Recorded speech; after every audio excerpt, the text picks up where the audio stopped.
Comenzamos en 3 minutos.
Comenzamos en 1 minuto.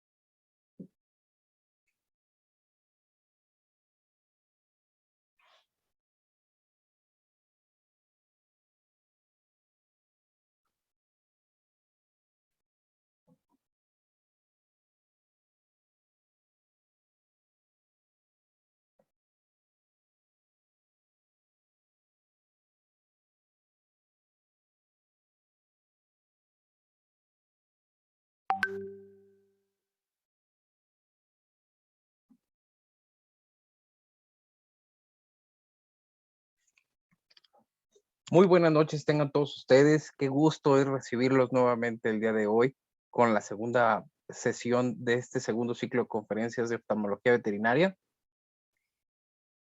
Y vamos a comenzar. Bienvenidos a todos. Agradecemos a Adifarbet, a MDBet, Sandgar, Postbiótico Mascotas de Nutraceuticals Vet Lab y Convet por patrocinarnos.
Mensaje de nuestros patrocinadores, Nutraceuticals Lab, presentando nuestro nuevo regulador intestinal antes y después del tratamiento con cualquier antibiótico y en cualquier trastorno digestivo. Postbiótico Mascotas aporta al momento de suplementarlo varios beneficios en nuestras mascotas. Desarrolla la microbiota del tracto digestivo, aumenta la capacidad de respuesta inmunológica a nivel local, aporta enzimas y mejora la absorción de nutrientes, aporta vitaminas del complejo B, ayudando a mejorar el sistema neurológico de los animales, disminuye la inflamación intestinal, regula los niveles de glucosa en sangre y mejora el funcionamiento hepático. Postbiótico Mascotas, nutrición y salud intestinal, mejor calidad de vida. Por Nutraceuticals Pet Lab. Si necesitan más información del producto, con todo gusto pueden ponerse en contacto con nosotros. Lo tenemos de venta en Bifarbet o acercarse con su asesor de ventas para mayor informe. Pues bienvenidos nuevamente a este segundo ciclo de conferencias, en nuestra segunda charla del propio ciclo.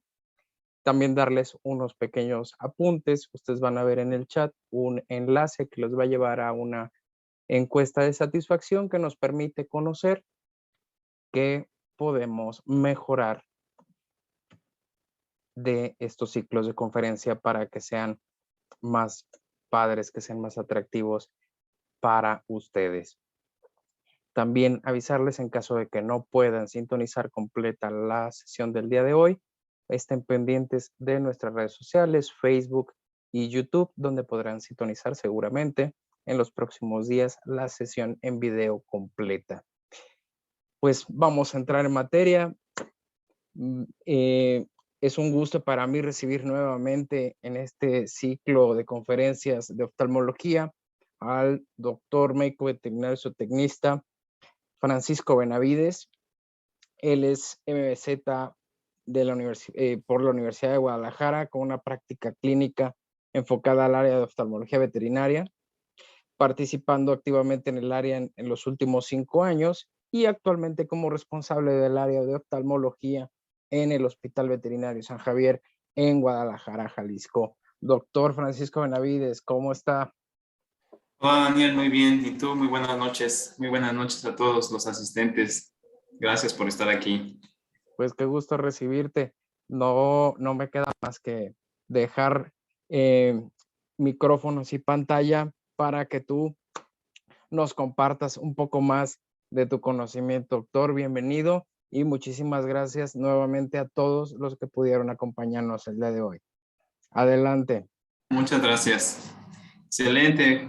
Espero que la estén pasando muy bien y que hoy que es jueves, ya casi final de semana, vaya todo muy bien en sus casos, en sus casas, en su salud. Y bueno, espero tener aquí un espacio de su atención y todo para poder compartir esta charla. La presentación que vamos a ver ahora continúa un poquito un tema también muy específico, que son las úlceras corneales. Y creo que esta es la patología que más frecuentemente observamos en la clínica de oftalmología. O sea, todos los días está involucrada la córnea.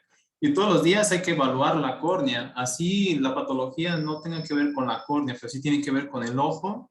Tiene que valorarse la córnea, porque esta córnea tiene que estar íntegra, tiene que estar sana. Y para poder tratar ese ojo, si hay una uveitis, si hay un glaucoma, si hay una catarata, si hay una enfermedad orbitaria, cualquiera que sea la presentación de la enfermedad, ya sea ocular o de los anexos que vienen siendo las glándulas, las párpados o la órbita, tenemos que saber evaluar la córnea. Y seguramente, y estoy seguro que más de todos los asistentes que están hoy aquí, han observado una lesión de esas que te saca un poquito de tus casillas, o podría decirse, te saca un poco de onda porque no se regenera o no cicatriza. En realidad tenemos que ser cuidadosos con lo que queremos buscar. La verdad es que yo cuando veo una córnea, lo que yo quiero es que regenere, no tanto que cicatrice. La regeneración es nuevamente formar ese tejido fibroso, que sea transparente, que sea liso, que sea sensible, que sea avascular y sobre todo brillante. No quiero una cicatriz sería un tejido no funcional, opaco, poco sensible, pierde su transparencia y quizás no nos permita tener una visión. Entonces, para entrar en tema, vamos a ver lo que viene siendo la córnea. La córnea es esa túnica fibrosa transparente que acabamos de mencionar, que es la parte anterior del globo ocular y como tal está conectado con el limbo aquí, este espacio, y va conforme avanzando la parte posterior, la esclera, que es la parte blanca, y esas son las dos túnicas fibrosas que envuelven el globo ocular. Como tal, esta le da un alto poder visual de refracción sobre la retina para formar imágenes en el área densa de fotorreceptores.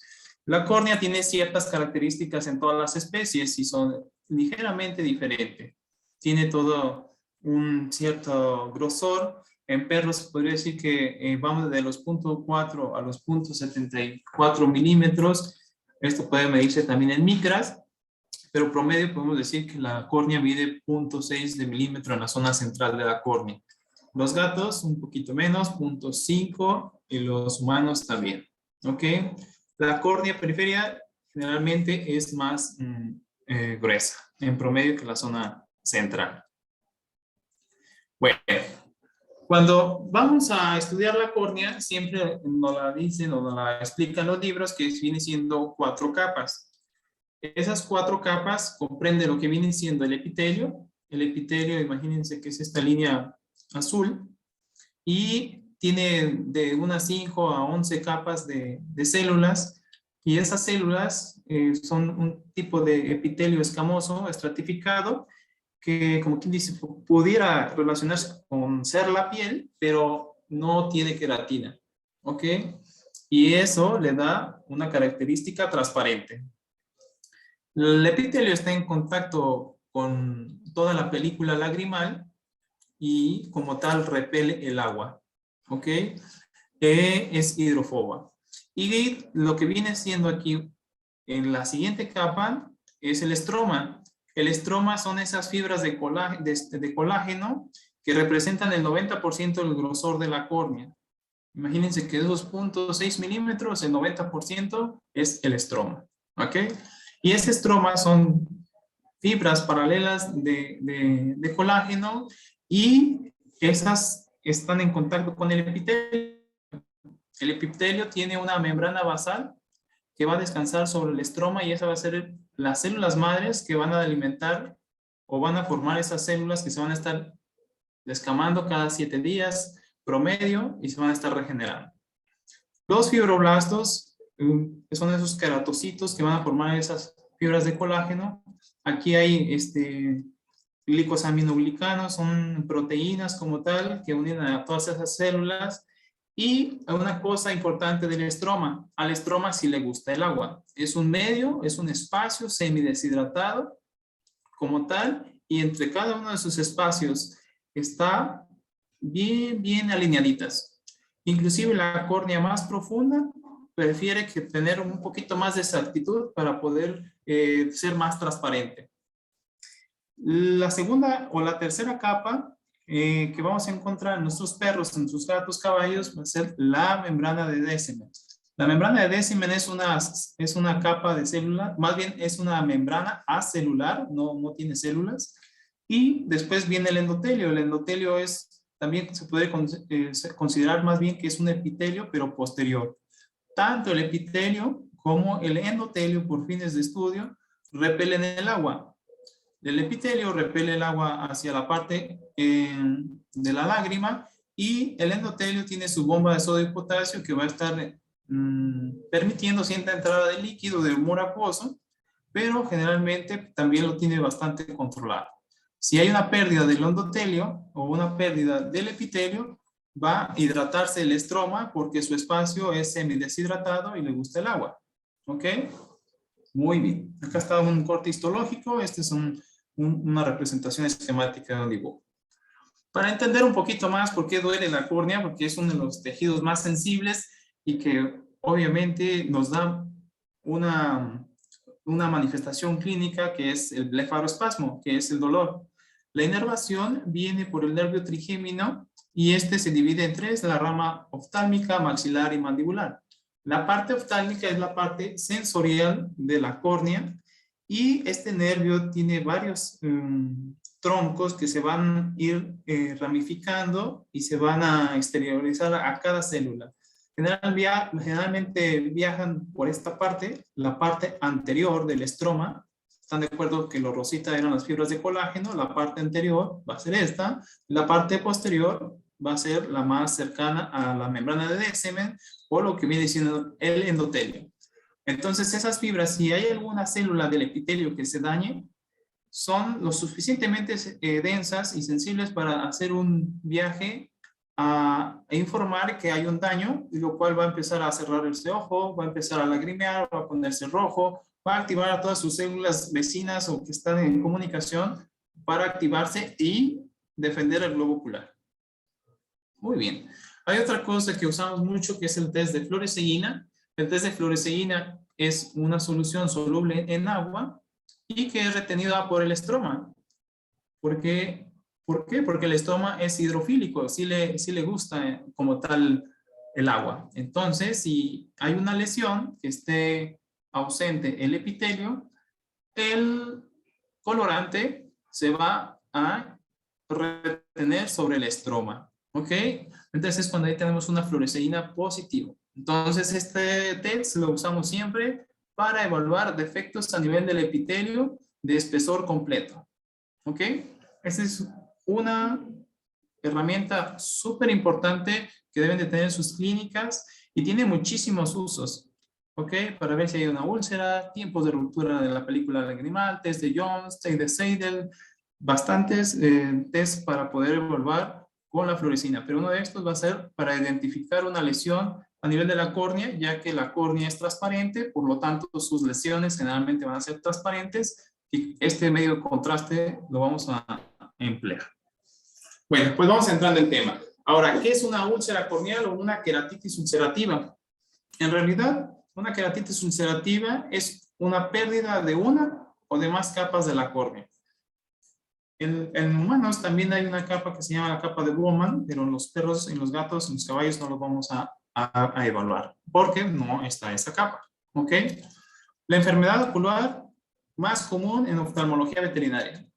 Creo que los laboratorios, los propietarios, todos, cuando están hablando de la córnea, todos nos preocupamos. Inclusive cuando un amigo le pasa una lesión en su córnea, nos preocupamos. ¿Por qué? Porque es una afección que es muy notable y que podría poner en riesgo nuestro ojo, nuestra función visual y inclusive el órgano.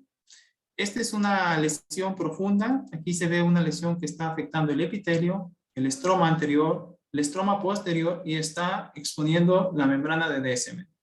Está a punto también de dañarse el endotelio para hacer una lesión de espesor completo. Hoy nosotros vamos a clasificar las úlceras. Las úlceras se pueden hacer referencia a lo que viene siendo la pérdida de sus capas corneales. Por lo tanto, vamos a hablar de una lesión superficial, una queratitis ulcerativa corneal profunda, que la podemos dividir en anterior o la podemos dividir en posterior. Una queratitis en Descemet quiere decir que está afectando la capa celular y está muy delgada. La membrana de Descemet se mide en micras. Si no mal recuerdo, mide de entre 6 a 12 micras. Entonces, esto se vuelve una urgencia quirúrgica importante. La queratitis por perforación sería una lesión de espesor completo. Y nuestra responsabilidad como médicos veterinarios es evaluar qué tan profunda está esa lesión, cuál es la causa, la extensión y cómo la podemos tratar. Si nosotros nos vamos a la referencia etiológica, va a haber congénitas, por alguna infección, alergias, triquiasis, listiquiasis, cilias ectópicas y entropión, traumatismos, cuerpos extraños, falta de lágrima, queratoconjuntivitis seca, síndrome de estrés evaporativo, una parálisis facial. Puede haber muchas causas, ¿ok? Pero bueno, hoy nos vamos a enfocar en lo que viene siendo la queratitis superficial. De esta charla vamos a hablar lo que viene siendo esas úlceras, cómo las vamos a tratar, cómo se observan clínicamente, qué evaluamos y sobre todo qué tratamientos recomendamos emplear como primera medida, inclusive buscando que no se nos vaya a transformar una lesión superficial en una compleja. Todas las úlceras que veo o que vemos complicadas empezaron así, una úlcera superficial. ¿Y qué es lo que pasó primero? El propietario puede hacernos referencia que el paciente el día de hoy no abre el ojo, lo tiene cerrado. ¿Qué pasó? Hay una lesión a nivel de la superficie ocular, la conjuntiva, generalmente en los gatos sí es muy sensible, en los perros es poco sensible. Una conjuntivitis no genera mayor problema en un perrito, en algunos casos, pero la mayoría de los gatos sí son muy sensibles.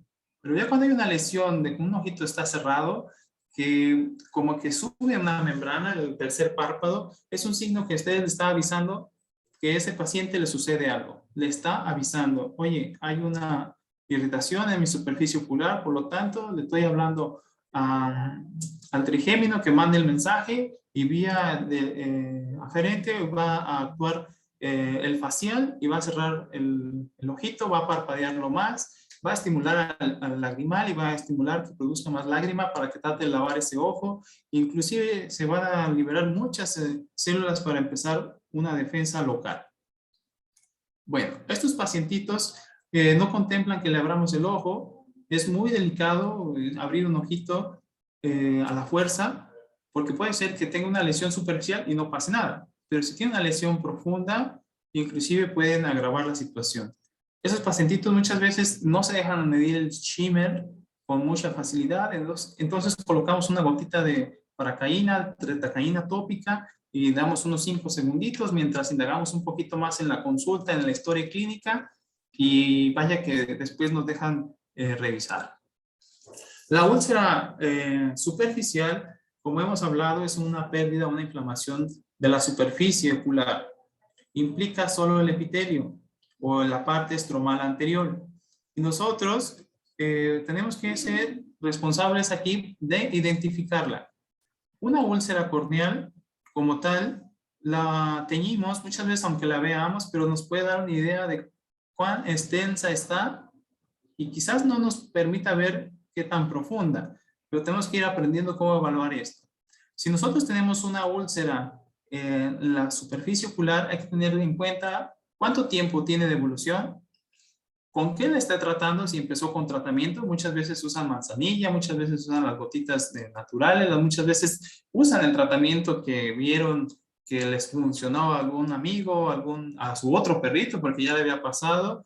Entonces, hay que ser muy cautelosos en cuál es su historia clínica, qué pasó, si hubo un baño reciente, si fueron de paseo. Es importante esto. ¿Desde cuánto tiempo tiene viendo el ojito cerrado, chiquito? Porque muchas veces las personas, por quererse sentir un poquito más aliviados, dicen que es reciente, ¿no? Que acaba de ocurrir y que acaba de pasar. Inclusive esa pequeña información que oculten puede hacer que nuestra mente como médicos piense en una situación diferente, ¿ok? Siempre hay que tratar de buscar la causa. Y aquí voy a lo siguiente.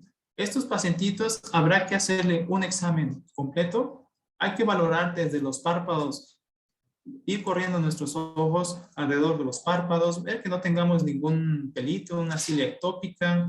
Qué mejor si se logra medir la lágrima antes de colocar una tinción de fluoresceína. Ver que no exista ningún cuerpo extraño. Y al final, si queremos inclusive tomar un cultivo o una citología, debemos hacerlo antes de colocar una tinción. Después de que ya descartamos todo, una manera de tratar de muy general una úlcera, este es un tratamiento que podemos emplear de primer momento, de primera instancia.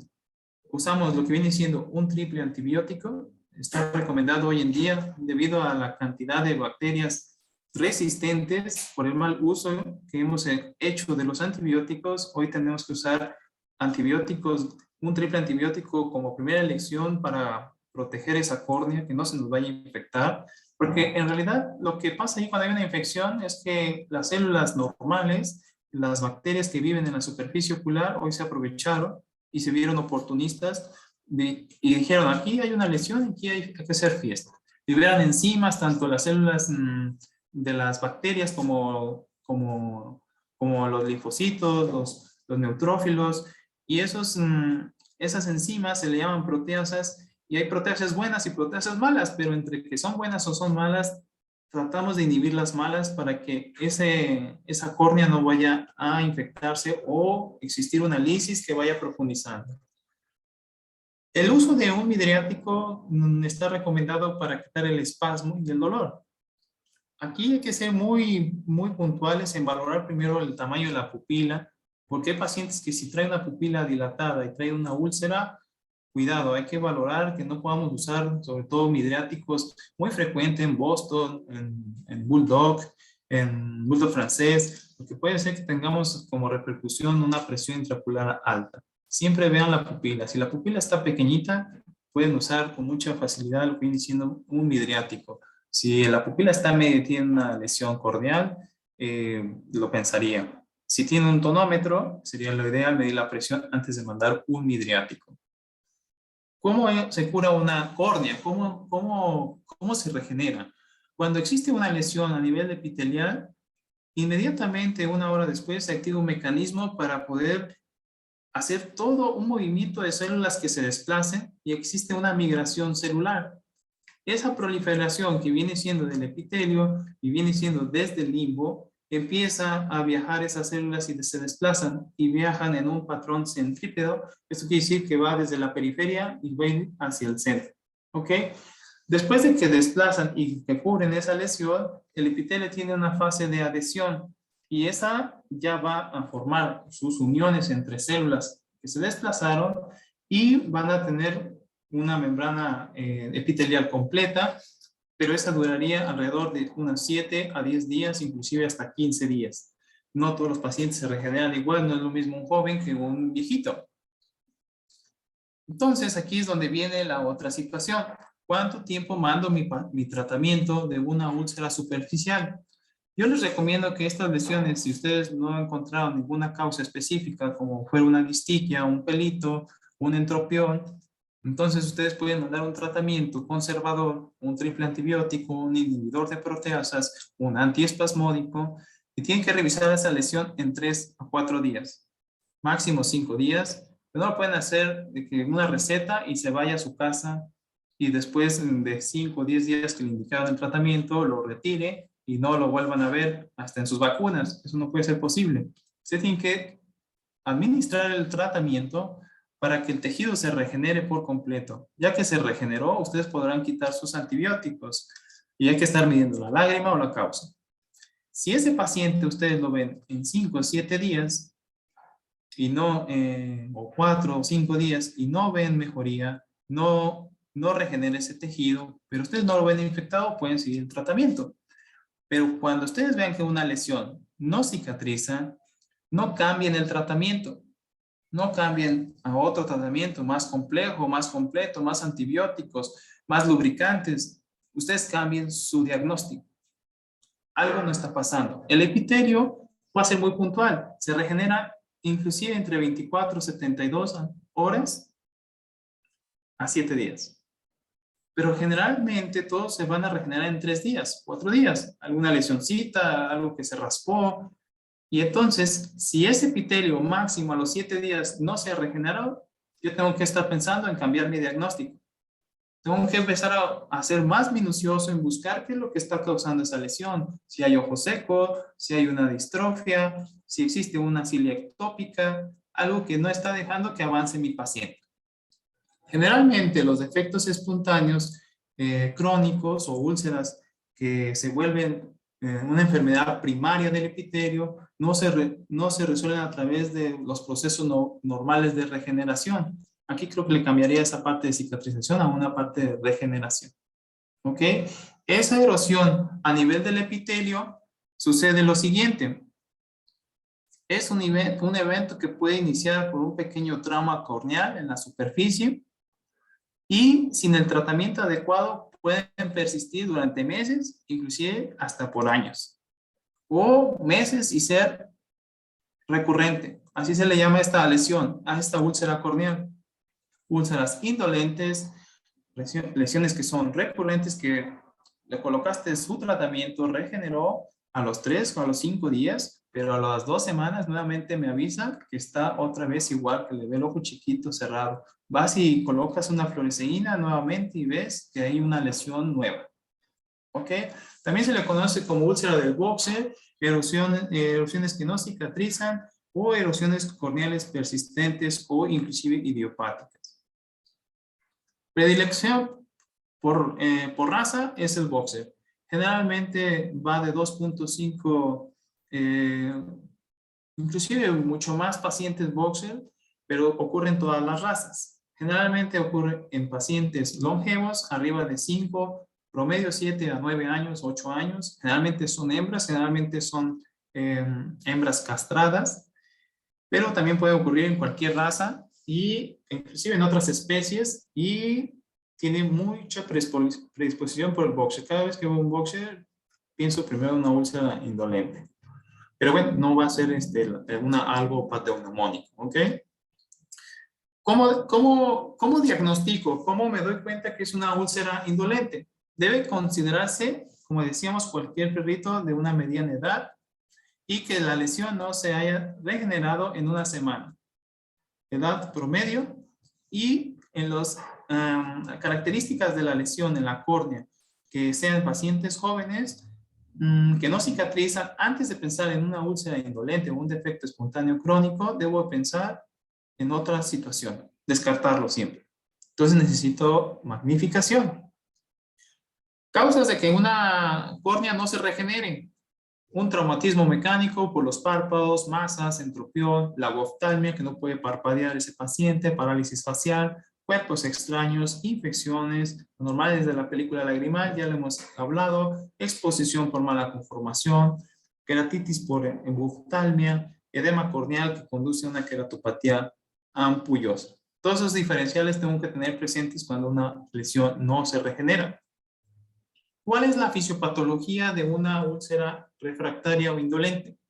Se conoce que la membrana basal que hablábamos, que está asentada entre el estroma y el epitelio, no tiene una adhesión, está ausente. Y existe una zona también últimamente que se le llama la zona estromal acelular hialinizada, que es una pequeñas fibras transparentes de colágeno mezcladas, que es un tejido fibrilar amorfo y no funcional. Lo que sucede aquí es que el epitelio no tiene manera de estar en contacto con el estroma, no se adhiere, no está firmemente adherido, y por lo cual el desplazamiento de sus células en la migración para cerrar esta lesión no lo logra porque existe una membrana hialina transparente. Si nosotros colocamos fluoresceína, vamos a observar márgenes del epitelio sueltos, como que existe una pequeña membranita que se alcanza a observar a simple vista, y si la teñimos, se va a infiltrar por el espacio que hay entre el estroma y el epitelio. Entonces, esa lesión no va a regenerar por nada. También existen cambios a nivel de la sensibilidad, a nivel del trigémino, fibras se ven engrosadas, inclusive estas lesiones en un primer momento duelen, pero después pareciera que no duelen. Aunque sean lesiones crónicas, también hay una afección nerviosa y pudiera pasar que el paciente no tiene dolor, a pesar de que tiene una úlcera. Eso es algo muy, muy extraño, pero pasa a nivel de la córnea. Estos son algunos artículos como tratamientos que se usan últimamente para tratar las úlceras indolentes. Bueno, vamos a ver los aspectos clínicos y qué es lo que nosotros observamos, ¿ok? Cuando nosotros vemos un paciente con una lesión corneal, lo primero que tenemos que buscar es si existe alguna pérdida de transparencia a nivel de la córnea. Generalmente lo que nosotros vamos a encontrar es un edema. Edema es un cambio azuloso, ligeramente blanquecino, a nivel de la córnea donde está la lesión y se delimita exactamente muchas veces en la zona central. No veo un cráter, una depresión. Si usara mi lámpara de hendidura quizás me da cuenta exactamente si tengo pérdida de estromal. Si ustedes tienen un defecto que se vea como si fuera un cráter, cuidado, esa úlcera está infectada. ¿Ok? Así no se vea blanca, deshaciéndose, friable, pero está infectada. Entonces, lo primero que nosotros vamos a observar es un edema en la córnea. ¿Por qué? Porque el epitelio está dañado y al estroma le encanta el agua. Entonces se ha infiltrado hacia las fibras del colágeno y se ha cambiado su aspecto transparente. Tenemos una inflamación, tenemos un daño. Perfecto, nosotros ya lo identificamos, empezamos a buscar la causa de la úlcera, si permite, le hacemos medición de shimmer, le hacemos test de parpadeo, nos damos cuenta que sí parpadea bien, y empezamos a buscar que no exista ninguna lesión o alguna situación mecánica. ¿Ok? Bueno, ya que hicimos eso, lo que sigue es colocar una tinción. La tinción me va a confirmar que esa lesión solamente está involucrada en esta zona o si retiene fluoresceína el estroma. Si ustedes empiezan a observar aquí, estos bordes están un poco irregulares, se infiltra ligeramente la fluoresceína y vean, aquí me demarca un epitelio muy suelto. ¿Ok? No está adherido a su membrana basal. Y vean, en veces se empieza a observar un pequeño anillo. Esto está muy amorfo, la lesión no es totalmente circular. Pero si ustedes vean esta zona, se observa mucho más retenida la fluoresceína y como que se infiltra.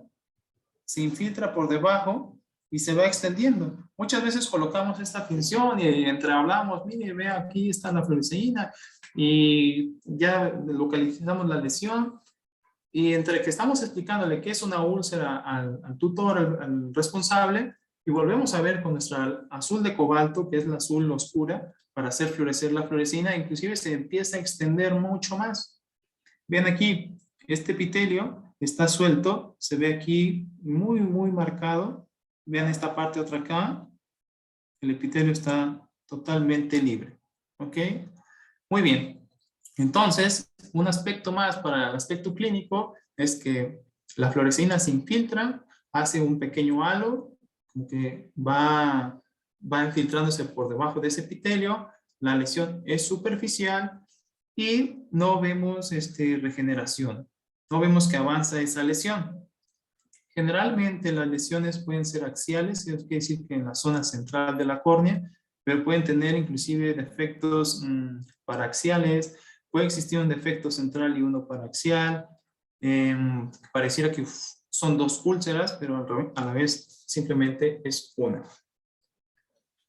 Los defectos crónicos, las úlceras refractarias, también pueden tener vascularización corneal. Generalmente el 58-64% de las lesiones se vascularizan. Pero si ustedes observan también este epitelio está aquí suelto. Vean, suelto completamente. Entonces, alrededor hay edema. Esta vascularización corneal es deseable. Tenemos dos fenómenos que hacen que esa córnea pueda regenerarse o migrar células. Una de ellas es que las células como tal se desplacen, migren y cubran el defecto de la lesión. Y la otra cosa que a veces deseamos mucho en una córnea es que se vascularice moderadamente. Pero muchas veces esa lesión vascularizada, lo que nos va a ayudar a estos vasitos es que se remodele cada célula epitelial, lleve fibroblastos, lleve muchos factores de crecimiento, nos controla inclusive enzimas y nos ayudan a que se regenere. Pero a pesar de que esos vasos están aquí, el epitelio aún está libre. Ese epitelio está enfermo. Entonces, muchas veces nos da mucha alegría ver vasos sanguíneos a nivel de la córnea cuando hay una úlcera, generalmente. pero inclusive aunque estén ahí, ese epitelio sigue suelto, no se libra. Vean esto. Hay edema, hay vascularización. Generalmente es pobre la vascularización en las úlceras indolentes. El epitelio como tal, su función inclusive cuando está sano es repeler vasos sanguíneos. ¿Ok? No permite que se infiltren, que rebasen el limbo cuando el epitelio está sano. Cuando se enferma, pues como no puede hacer su función de repeler esos vasos en el limbo, ¿qué pasa? Los vasos se empiezan a activar y empiezan a avanzar. Estos vasitos avanzan 0.01, 0.03 milímetros día. ¿Ok? Pero bueno, siempre son nuestros aliados favoritos. Sí nos gustan, pero hasta cierto modo. Bueno, vamos a ver algunos diferenciales. Hay ulceritas, por ejemplo, en los boxer, en los bulldog, que podrían tener ese patrón superficial, que se difumina la fluoresceína, que se infiltra por debajo, tiene un halo como tal, un poquito más denso que el otro, pero podría ser que se trate de una úlcera por entropión. Entonces nosotros tenemos que evaluar muy bien a esos pacientes, tenemos que bloquearlos y poder identificar si esta lesión es por un entropión. Generalmente ese entropión podría inclusive un paciente tener una úlcera indolente y tener un entropión espástico. Eso quiere decir que si la úlcera o la lesión le duele demasiado, lagrimea excesivamente, pero al tener tanto dolor va a cerrar tanto sus párpados que inclusive se le van a meter y van a estar rozando, y podría ser que este paciente tenga una úlcera indolente, refractaria, y nos la llevamos a cirugía. Y su tratamiento no era quirúrgico en los párpados. El paciente tenía una úlcera indolente. Entonces aquí es donde va. Las úlceras por entropión generalmente ocurren porque el paciente tiene una anormalidad conformacional, hay que diagnosticarlo bien, y sobre todo quizás sea más común que el paciente esté en una edad entre un año y 2 años, 2 años y medio. Pero si es un paciente que tiene 7 años y nunca le ha pasado nada en sus párpados y tiene una úlcera, que hoy ve un entropión, pero es porque está inflamado, porque se talla, porque le duele la úlcera, no tanto porque se le meta el párpado. Vean, ahí ya está bloqueado el paciente y se mete ligeramente. Yo tengo que evaluar la historia clínica, cuánto tiene molestia este paciente. Que quizás aquí, si este paciente lo opero, aún así su lesión puede persistir aunque ya no se le metan los párpados. ¿Ok? Entonces los diferenciales son entropiones.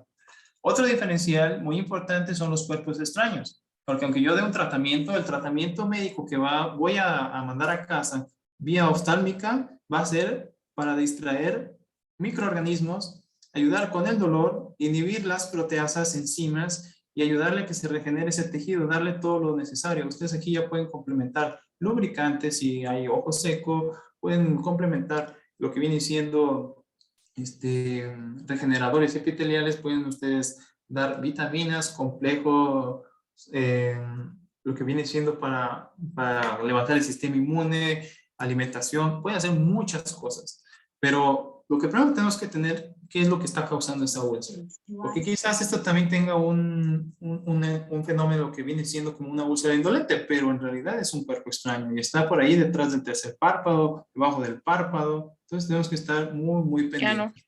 Y son úlceras que no van a regenerar tampoco hasta que nosotros retiremos el cuerpo extraño. Bueno, ¿cómo vamos a tratarlos? ¿Ok? Primero, antes que nada, hay que explicarle al propietario, al responsable, de qué se trata un defecto epitelial crónico. Hacer una comunicación, porque estas lesiones van a tardar entre 4 a 8 semanas en regenerarse. No va a ser esa úlcera que decíamos que se iba a regenerar en 3, 4 días. Y que todo ese tiempo tiene la posibilidad de inclusive de infectarse. Y el tratamiento para el defecto epitelial crónico es el desbridamiento del epitelio. Es el que se usa más común y actualmente en combinación con su tratamiento médico. Entonces, ese desbride corneal, al no regenerarse la lesión entre los 7 y los 10 días, posiblemente se esté tratando de un defecto epitelial, que ahora hemos descrito algunas lesiones y cómo se vería un defecto epitelial. Entonces, quizás yo tenga que hacer la indicación de desbride. Las tasas de éxito de la curación de los desbrides, el 20% en 15 días está. En algunos estudios, el 80% en 21 días a 23 días. Estudios más recientes comentan que el 92% de la tasa de curación ocurrió entre los 10 y los 15 días. En mi experiencia, generalmente algunos pacientes a una semana están muy bien. Otros sí se tardan hasta 3, 4 semanas. Cuando un paciente ya lleva más de 2 semanas y aún veo que no avanza o hay nuevamente epitelio suelto, generalmente indico nuevamente un desbride. ¿Y qué es un desbride corneal?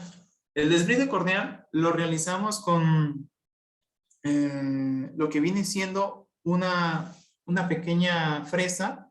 Esta es una fresa especial, no van a sacar ahí un taladro, cualquier cosita, no.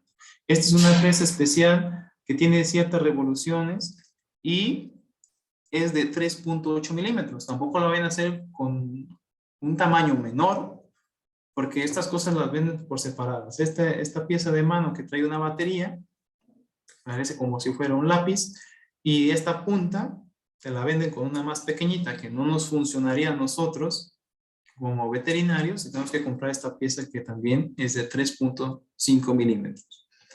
¿Y qué hacemos? Primero tenemos que hacer como un embrocado, como si fuera quirúrgico.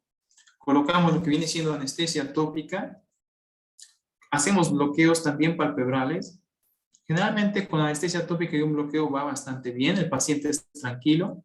Y generalmente como son pacientes que están entre los 7 y los 8 años, a mí me gusta realizarlos despiertos, porque generalmente, al menos que el paciente no coopere, entonces es cuando yo pienso en hacer una anestesia general para hacer un procedimiento de esto, pero generalmente encarezco más su tratamiento. Y me va bien con lo que viene siendo los bloqueos. Hacemos un lavado con solución salina y o suero fisiológico y un poquito de yodo o povidona al 5 al 10%, y hacemos nuestro embrocado y colocamos, esta punta tiene que estar estéril, nada que la pongo en yodito, que la usé hace ratito y que ahorita ya me llegó otro y que la voy a usar otra vez y que nomás la limpio y hago mi desbride. No, este es un procedimiento que aunque no tenga campos o lo que sea, tiene que estar estéril, mi guante, hacer mi lavado, mi embrocado, mi punta, todo estéril, ¿ok? Y eso, ¿qué va a pasar? Voy a colocar generalmente donde está la lesión, o puedo hacerlo un poquito a la periferia, puedo comprobar que ese epitelio se va a desprender. Vean ustedes este epitelio muerto, todo cómo se está desprendiendo. Si el epitelio estuviese sano, no fuese una úlcera indolente, el epitelio no se levanta. El epitelio que está sano no se levanta a menos, aunque le demos con esta fresa, ¿ok? Tenemos que ser muy cuidadosos también de colocar esta fresa, porque no todos los pacientes son candidatos, sobre todo cuando está infectado. Mira, este paciente es un boxer, se llama Mini, es una hembra de 7 años, está castrada, tiene una úlcera que está tratada por su médico y generalmente no la refiere porque pues no regenera el tejido. Le explicamos que tiene una lesión de un defecto epitelial crónico, que es una enfermedad primaria, y que en los boxers es el número 1, que inclusive se le llama úlcera del boxer. ¿Ok? Empiezas a empapar a la persona en el tema, en el defecto, en las capas de la córnea, y que tienes que retirar una capa. ¿Y cómo es posible que le vaya a retirar una capa a la córnea? Pues entonces le explicamos cómo lo vamos a hacer. ¿Ok? De qué manera, que no le va a doler, pero que necesita un tratamiento posterior, un poquito larguito y que va a tener revisiones. Y generalmente me preguntan mucho los responsables, oiga, mi médico no le dio el tratamiento adecuado. Y generalmente trae un tratamiento adecuado para una úlcera superficial, pero sucede que el tratamiento se complementa. Y entonces ese paciente ya está bloqueado y lo que nosotros comenzamos es hacer movimientos circulares. Generalmente apenas si tocamos la córnea, vean, no deformamos para nada lo que viene siendo ese ojito, y ese ojito se está dejando bastante bien. No mueve su párpado. Generalmente cuando los pacientes se mueven es porque ven la fresa. Aquí muchas veces ese tercer párpado es el que a veces nos obstruye un poco para poder ver bien. Pero muchas veces también lo podemos hacer a un ladito con un hisopo, o inclusive muchas veces ya con con la pura punta de fresa también lo podemos hacer un ladito. Estos pacientes, como tal, nos los llevamos donde tengamos luz, los ponemos cómodos, un poquito de música. La persona que nos ayude tampoco tiene que estar gritando, haciendo ahí un taladro o cualquier cosa, ¿no? Y vean, despacito. Y quizás tenga que repetirlo, entonces también se lo explico. Es muy probable que en el ojo contralateral, al cabo de 8 meses, o inclusive hay pacientes que puede ser bilateral al mismo tiempo de presentar la lesión, ven cómo se levanta ese epitelio hermosamente. Es cuando te das cuenta en ese momento que sí es indolente, que tus características que observaste clínicamente son una lesión. Los que no se podrían quedar atrás también ocurren en los gatos. Pero esos gatitos, eso sí hay que llevarlos bajo el microscopio quirúrgico y los retiramos. Ahí si les ponemos un poco de música más acelerada no va a pasar nada, están anestesiados. A veces los bloqueamos para poder centrar el globo ocular y retiramos lo que viene siendo ese epitelio. ¿Ok? También está descrito que podemos usar lentes de contacto. En ocasiones, esos pacientitos podrían ayudarse con una lente de contacto, migran las células. Este lente es de colágeno, se deshace en 72 horas, pero me ha ayudado bastante bien en los gatitos. Hay que tener cuidado, muchas veces el Liger brush o un efecto epitelial crónico está escrito que también se puede usar en gatos y también se puede levantar el epitelio. Hay una técnica anterior, o más que se usaba anteriormente, que era hacer una queratectomía en rejilla. Que era hacer con una aguja, como tal, estrías o daños a nivel del estroma para poder estimular la regeneración. Es un procedimiento que no se recomienda en gatos. En perros lo podrían hacer. La verdad, nunca he realizado una queratectomía en rejilla, nunca ha sido necesario. Solamente con el Liger brush lo he logrado. Y muchas veces el paciente que más veces he desbridado son 3 veces, pero generalmente con un desbride suficiente o cuando mucho 2 veces. ¿Ok?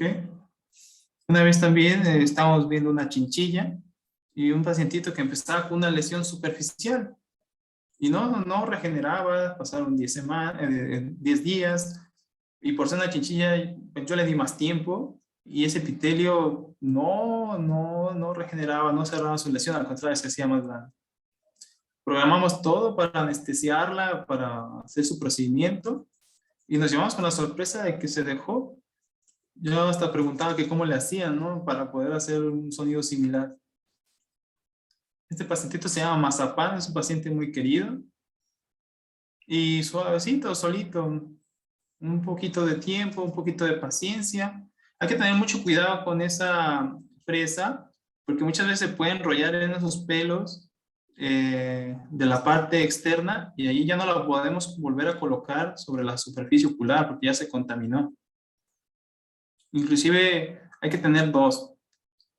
¿Ok? Vean cómo sale eso, ese epitelio se va levantando. ¿Ok? Muy bien. Vean cómo hacemos esos movimientos circulares desde el centro y nos vamos a la periferia. Muchas veces aquí pueden volver a colocar ustedes fluoresceína y ahora sí se va a retener toda la superficie ocular. Y donde falte ahí como que no se levanta, pueden volver a levantar. Muy bien. ¿Qué tratamiento le vamos a administrar? Este pacientito va a necesitar lo que viene siendo el mismo esquema que teníamos, pero vamos a agregarle solución hipertónica. La solución hipertónica va a ser para ayudarle a ese edema, para que no se formen bullitas o si se forman, ayudarle a que pueda ser un poquito más moderado. Y también vamos a ayudarle con un poquito de Rimadil, si es su caso. En los gatos usamos Meloxicam y en la chinchilla usamos, creo que no usamos ningún AINE sistémico, solamente fue todo tópico. ¿Cómo van a ir las evoluciones? Generalmente hay que preparar a las personas, a los responsables, porque muchas veces puede migrar solo el tejido epitelial y ser muy transparente la lesión y nunca existir más problema. Pero muchas veces, y la mayoría, va a existir una neovascularización corneal que va a ir también de la periferia del limbo y va a ir avanzando hacia el centro, poco a poco. Todo ese tiempo tiene que durar mi tratamiento. Hay pacientes que pueden llegar a vascularizar demasiado. Este pacientito es el que le colocamos el Lagerbrüsch y colocamos la lente de colágeno. También era muy joven. Este paciente, más que nada por la lagoftalmia, una lesión que se volvió crónica, pero también puede ocurrir en pacientes jóvenes. Generalmente es buscar causas. Y este podría ser un poco de lagoftalmia, síndrome de estrés evaporativo, síndrome de su cara manchada, pero no regeneraba. Le dimos inclusive 2 semanas. Tuvimos que anestesiar al paciente, retirar el epitelio, colocar una lente de contacto y el paciente al cabo de un mes estaba bastante cómodo. Hay pacientitos que nosotros, sobre todo los boxer, puede también existir migración de vasos sanguíneos densos, pero también en esa oportunidad de mandar vasos también pueden migrar pigmento. Y ese pigmento muchas veces puede también perderse un poco la transparencia de la córnea, pero este pigmento no influye a nivel de la visión. En realidad, a veces es una molestia más para el propietario.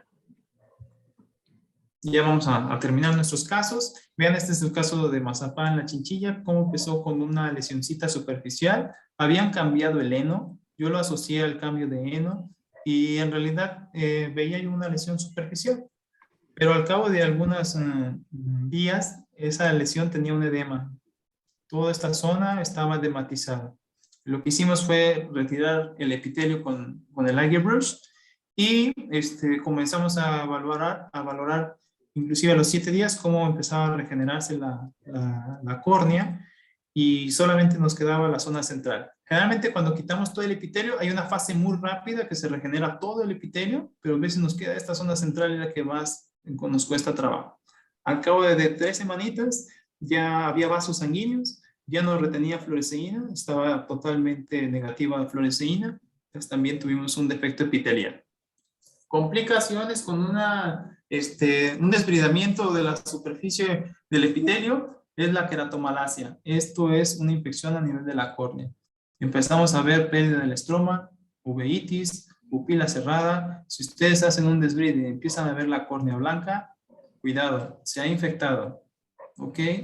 Es un riesgo también. Tiene que saberlo el responsable y tiene que dar con un consentimiento que nos deje hacer un desbride corneal porque tiene un defecto espontáneo crónico y se lo hemos demostrado clínicamente y por el tiempo de evolución.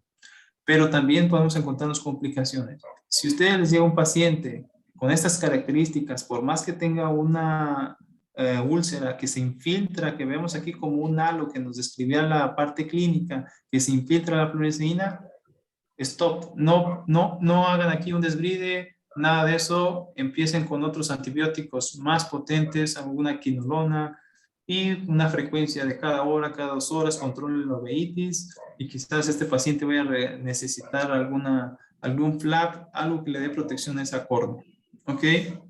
Pero este paciente no es candidato a un desbride y no tiene una úlcera indolente. Otra cosa muy importante, siempre que tengan un ojo rojo, un ojo lagañoso, hagan sus test de Schimmer, fluoresceína. Si hay una úlcera, está contraindicado los corticoides, porque estos pueden activar las enzimas para hacer una queratomalacia, una úlcera en Melkin, y esas proteasas en realidad se van a activar con los corticoides. Estos son excelentes antiinflamatorios, muy buenos, pero no los vamos a usar en las úlceras corneales. ¿Ok? Pues muy bien, ese fue el tema de la úlcera indolente. Hay más técnicas para la úlcera. Hay quien usa hisopos, es válido si no se tiene el Lagerbrüsch, pero hoy hay algo mejor, hay algo descrito. Hay quien realiza queratectomía en rejilla. Lo que sucede es que daña el estroma. El estroma es la parte más anterior del estroma, pero puede generar más complicaciones en cuanto a cicatrices, porque se hace esa rejilla y daña el estroma para activar algunas enzimas y activar los fibroblastos para que se regenere. Hay quien coloca calor en la córnea como tal. No lo recomendaría, a menos de que fuera un paciente que tenga una distrofia corneal, endotelial, y que de plano sea muy recurrente su lesión. Y también creo que de las técnicas para úlcera indolente, las más importantes son esas y las que más se usan. Igual si alguien tiene una experiencia, que nos la comparta. Pues listo, mi presentación hasta aquí ha sido toda. Espero haber reportado un poquito de experiencia, de casos, de técnicas. Si tiene alguna duda, con mucho gusto estoy a sus órdenes.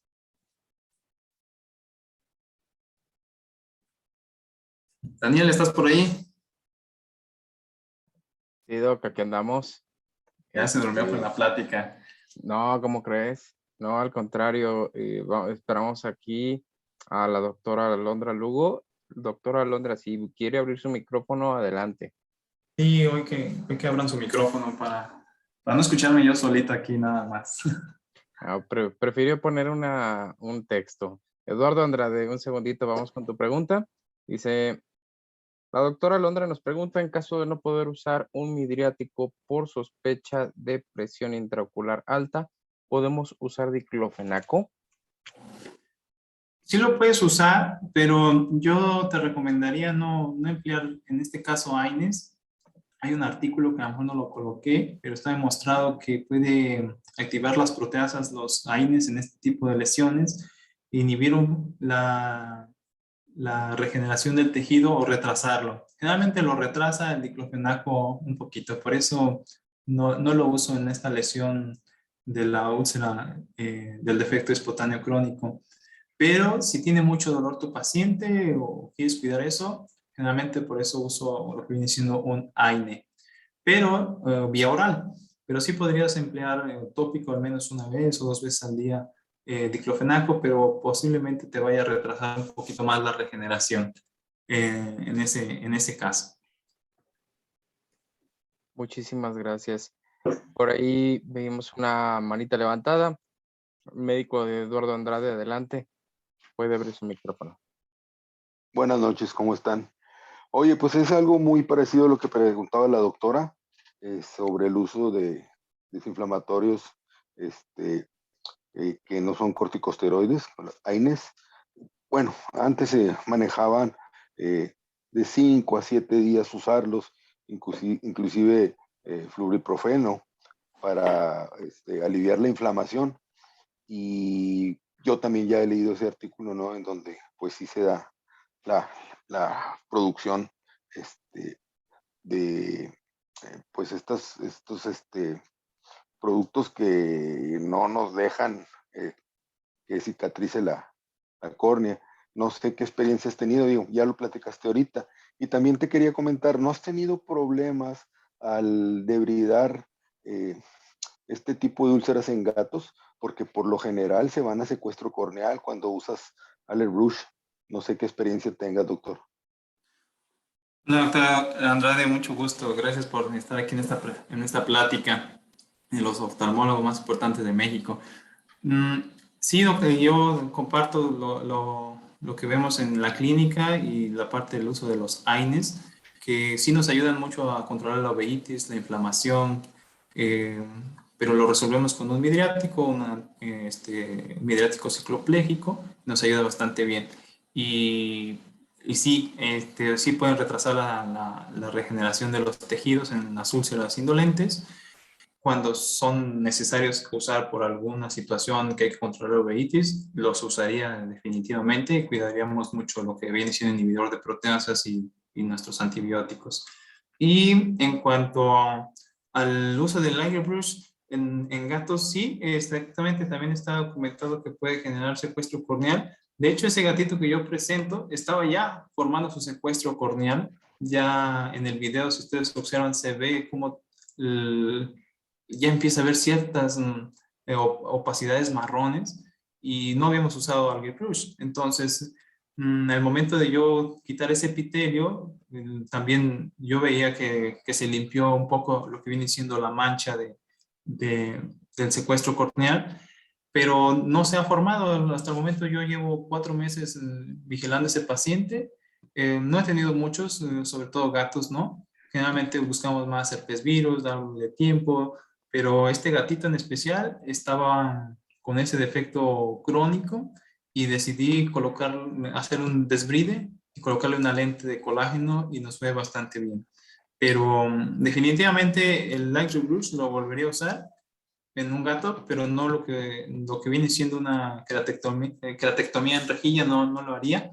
De hecho, nunca lo he hecho ni en un perro. No ha sido necesario. Siempre con el uso del Light Brush me ha resuelto los problemas. Solamente que saber identificar la lesión, hay que descartar todas las demás causas y cuando sabemos que no tenemos ninguna otra causa que es primaria el defecto y que no está infectado, adelante. El Light Brush va a ser nuestra solución. Muchas gracias, doctor, y pues te felicito. Muchas gracias, doctor. Te mando un abrazo. He estado siguiendo ahí tus cirugías y te quedan muy, muy padres. Te felicito. Te mando un abrazo. Esperamos estar en Guadalajara para el Congreso. Ahí estamos Claro que sí, interesados en el doctor. curso que van a dar. Un abrazo, ahí te conozco. Acá te esperamos, te saludamos y bienvenido a Guadalajara. Y gracias por seguirnos en las redes sociales. Ahí de vez en cuando subimos cosas para estar ahí en interacción con todos. Gusto saludarte. Hasta luego. Un abrazo, doctor. Hasta luego. ¿Alguna otra pregunta? ¿Algún doctor que nos comparte su experiencia? Tenemos otra manita levantada del médico Ramón Alemán, si mal no me equivoco. Adelante. Doctor. Hola, doctor Francisco. De antemano, muchas felicidades. Muchas gracias, mi estimado amigo. Sí, una buena plática, siempre lo mejor. Muchas gracias. Oye, dependiendo, pues, ya ves los costos y todo eso. Claro está, dependiendo de qué tipo de úlcera corneal vamos a tratar, más la utilización de la fresa, aproximadamente cuál sería el costo con todo el tratamiento siguiéndolo. Pues mire, yo siempre una consulta implica una consulta a este primer encuentro. El realizar este procedimiento, si lo hace uno bajo anestesia general, generalmente implica mucho más costo porque son pacientitos que están arriba de los 7 años. Entonces, siempre hay que hacer química, hemograma, tener un anestesista, la anestesia, y eso te podría llevar a un costo fácil hasta 5 o 6 mil pesos hacer un procedimiento de estos. Y más cuando tienes que volver a realizar, ¿no? Generalmente podrías, si lo haces con anestesia tópica, un costo aproximado entre los 1,000, 1,500 pesos por hacer un desbride, considero que está bastante bien cobrado y lo puedes hacer sin ningún problema. Eso implica la responsabilidad de un seguimiento, quizás que esté incluido una revisión postquirúrgica, si haces una anestesia prácticamente. Pero yo considero que por hacer el puro desbride podrías cobrar entre 1,500 pesos promedio. Y su tratamiento pues implicará las gotas que tú uses, el laboratorio que sea tu seguridad, cuántas revisiones tú necesites realizar, pero pues son lesiones que vienen siendo crónicas, la gente ya está cansada de poner gotas, el paciente también, ya han implicado a veces visitas a varios veterinarios, entonces también yo considero que hay quien no cobra, o sea, solo cobra su anestesia, sus consultas, pero al final se va a llevar 3, 4 consultas. Entonces, en veces también buscamos ayudar al responsable de este perrito que está con un defecto crónico y muchas veces apenas acaba de terminar lo que viene siendo un ojito y luego empieza el otro ojito y es como que otra vez lo mismo, doctor, otra vez lo mismo. Entonces, cuando un propietario, una persona que es dueño de un perrito, responsable de un perrito de estos defectos, desde el principio te sientas con él, le explicas todas las cosas que te vas a encontrar en pro y en contra, si tiene un boxer, tiene 2.4 posibilidades más de que le ocurra en el ojo contralateral entre el día 0 y los 24 meses posteriores. Entonces, generalmente te apoyan bastante bien en que vaya todo esto hacia adelante. Y siempre informar al propietario de una infección, de que no vea blanco ese ojo, porque eso sí, habrá que actuar de una manera inmediata, diferente. Cultivos. Generalmente estas lesiones no les tomo cultivos a menos que no regeneren o se vea alguna infección, por lo mismo que hablamos de que las personas ya tienen bastantes gastos que han venido pasando con esta lesión. Ok, doctor, muchísimas gracias, como siempre. Un abrazo, doctor, que estés muy bien. Igualmente, nos vemos en el Congreso. Claro que sí, con mucho gusto, ahí estaremos. ¿Alguien más tiene alguna pregunta, doctor? Ahí tenemos una preguntita aquí en el chat que dice, ¿qué método de esterilización utilizas para la fresa? Lo coloco en una bolsita de estas que son autosellables, que te marcan si se esterilizó con calor, vapor, vapor húmedo. En realidad la coloco en vapor húmedo a 124 grados centígrados por 40 minutos.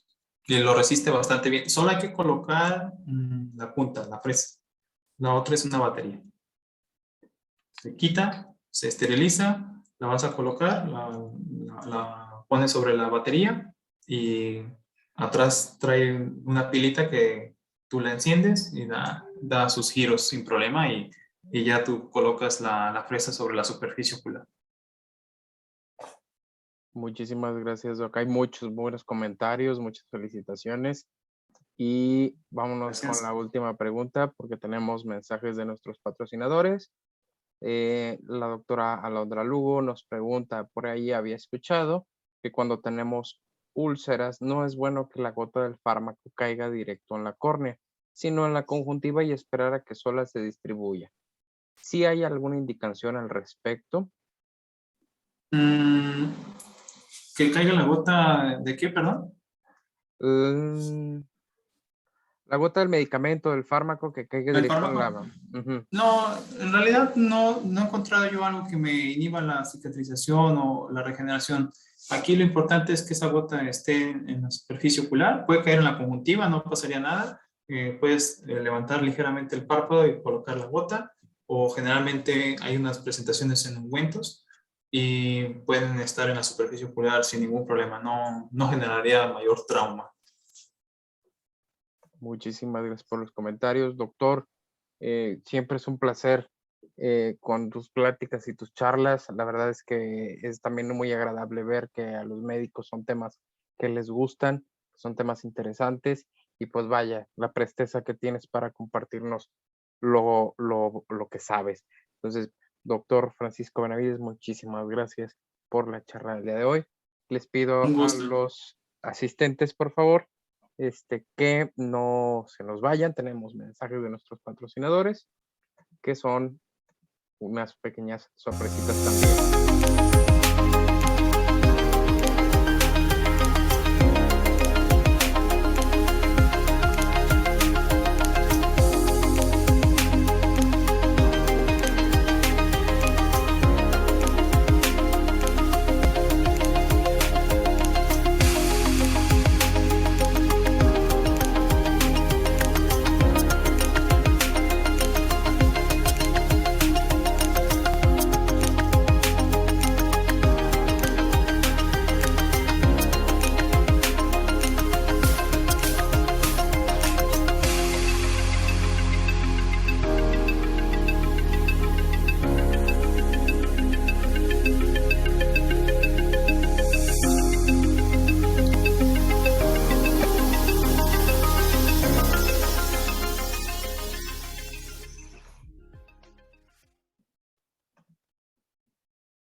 Hola, ¿cómo estás? Te saluda Enrique Yarto. Soy el presidente del COMEFAC, que es el Colegio Nacional de Médicos Veterinarios Zootecnistas AC. Este es el primer colegio avalado por la Secretaría de Educación Pública y nuestro objetivo principal es precisamente generar valor curricular, horas académicas y créditos para que cada curso o evento al que tú asistas pueda contarte curricularmente. Esperamos verte en Convet en Guadalajara, en la Expo Guadalajara, del 6 al 8 de abril. Nos vemos por allá.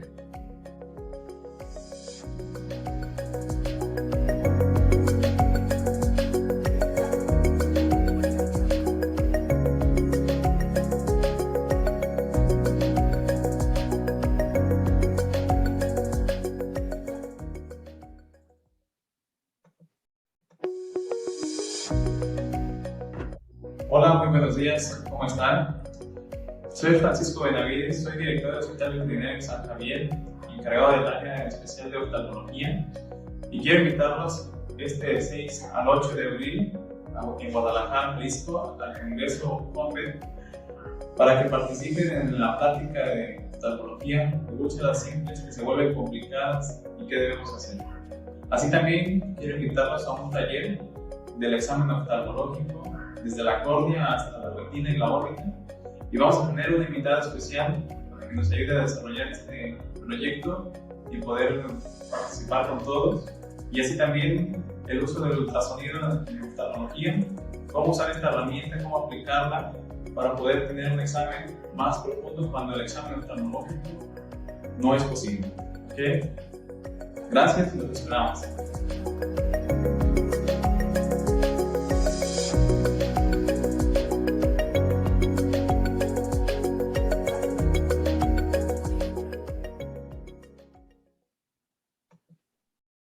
Igualmente para invitarlos a los talleres teórico-prácticos de examen oftalmológico impartidos por el doctor Francisco Benavides el viernes 8 de abril y la doctora Margarita Sanabria, con un cupo máximo de 25 personas y con un costo de 5,000 pesos, o en caso de que quieran tomar los dos cursos, que sería el del examen oftalmológico y el de ecografía ocular, el costo es de 8,500. Igualmente, recordarles que el taller teórico práctico de ecografía ocular sería el mismo día, en un horario de 3 a 8, y el primero, que es el examen oftalmológico, en un horario de 9 de la mañana a 2 de la tarde, impartidos por ambos médicos. Ojalá puedan asistir, tomar estos talleres, y tenemos unas pequeñas sorpresas para ustedes. Tenemos para ti, doctor, doctora, una beca completa CONVET 2022 sin costo.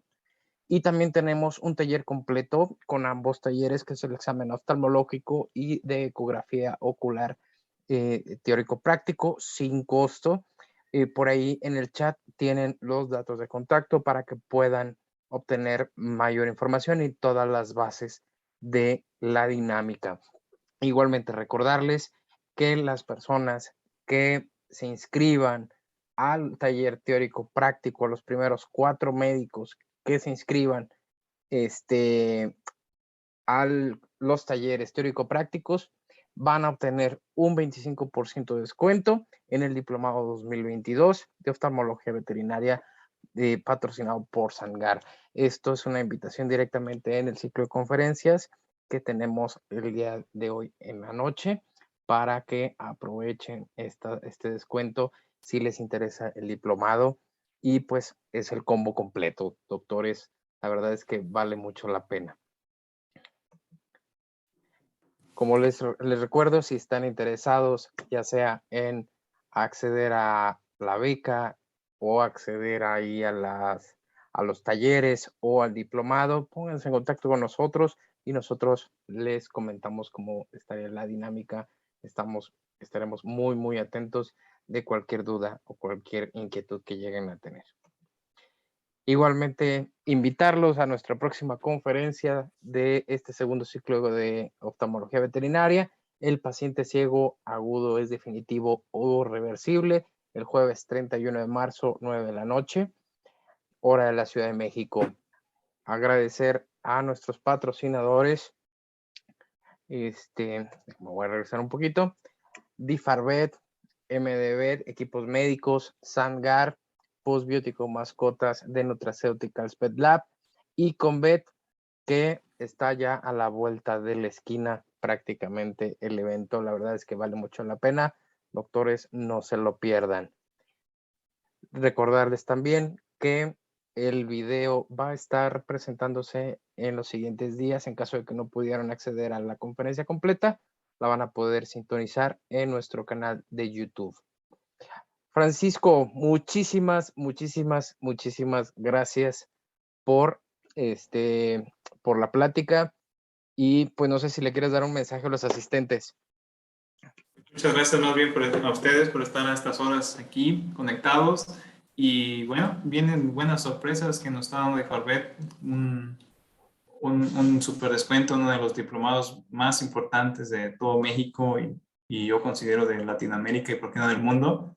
La verdad es que vale la pena, se profundiza mucho en estos temas así a detalle y por más uno de los mejores mentores de la oftalmología en México, que es el doctor García, tiene muchos asociados esta vez. Y claro, los esperamos también en el taller y en Convet porque va a estar muy interesante, muy práctico y pues queremos estas cosas que hacemos aquí en la pantalla, en las fotografías, ustedes lo puedan ver en directo y sobre todo empezar a andar con la práctica. Es lo que queremos hacer, un complemento, por eso esas pláticas que son previas para irnos involucrando con temas, con conceptos y ese día, ¿por qué no aterrizarlos de una mejor manera que practicándolos para que se guarden en nuestra memoria a mediano y súper a largo plazo? Más que nada invitarlos y agradecerles su presencia y nos vemos en la siguiente charla que espero también sea muy interesante para todos. Excelente noche. Estamos seguros que sí va a estar excelente y va a estar interesante. Pues bueno, muchísimas gracias a todos. Qué gusto volverlos a tener aquí. Gracias por acompañarnos. Tengan todos ustedes una excelente noche. Hasta la próxima.